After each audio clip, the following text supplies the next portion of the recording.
But some people still say, okay, it's been there, but why has the FDA waited? Give them, I kind of think I have some ideas based on my research from doctor friends, but why is there a delay in the FDA approval if for 2 decades mRNA or whatever has been, been tested, and now we're in this COVID, there's been more research than any other vaccine. What is the delay? Yeah. So, there are basically 2 processes. The one we know, and we've talked about this, emergency use authorization. And that is an available process for approval of a drug or a vaccine or technology to use in a situation where, number one, you don't have any other options, like in a pandemic, like the Ebola pandemic or epidemic that happened in the past, and et cetera. So we want to be able to move things very quickly through primarily a safety review. That is it safe, even when we maybe have some uncertainty about its effectiveness, right? It's not going to hurt you, and it might help you, right? And when you're desperate, you're willing to accept that risk, right?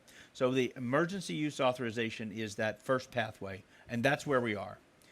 The full licensure, we call it, is that approval that people are looking for from the FDA. That requires a certain duration of time to see exactly how long does the effectiveness last. We're just getting to that point to have the standard data. We don't want to change the rules, right, to approve it early because people are saying, well, why not, right? The rules have not changed to accommodate this vaccine or this pandemic because we want that scientific rigor to be there. If I was changing the rules to accommodate, then you wouldn't have confidence in what I'm doing, right? And the same is true with the FDA. So those requirements for full approval are still the same as they were before this pandemic, and they need to stay that way. That gives us confidence in what the FDA does. And what you've seen is a few times the FDA has paused with the Johnson & Johnson vaccine when there were a few blood clots, right? We wanted to make sure, is this a major problem or is this a rare problem? And if so, how do we deal with it? What are the risk groups and the like, right? And the same is true with the heart inflammation we've seen after some cases of using the mRNA vaccine. But what we now know is that case in particular, heart inflammation, 1 out of 10,000 after the vaccine, 1 out of 100 with COVID. 1 out of 100 with COVID, 1 out of 10,000 with vaccine. Now you have the numbers, you know what can happen and how likely it is, right? And just as any medicine that you take, so let's just go through anything.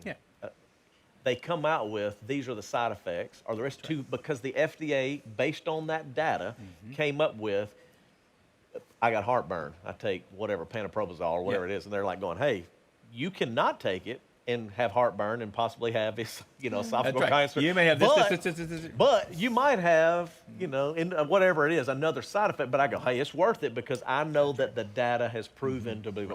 Where I think people are confused is they want it rushed in one regard. Well, we need the FDA, but then they would criticize it if it was because they'd say, why did you rush it?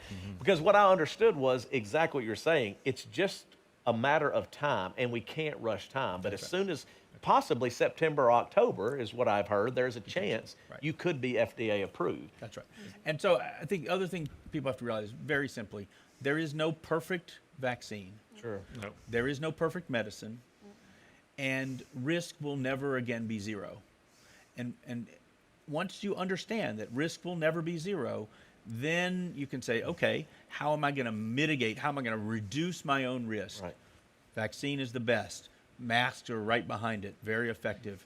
Distance, hygiene, other things. Go to restaurants, not going to restaurants. Grocery store, time of exposure. All of these things are the factors that play into what is your individual risk. And you can figure out for yourself how comfortable you are with that.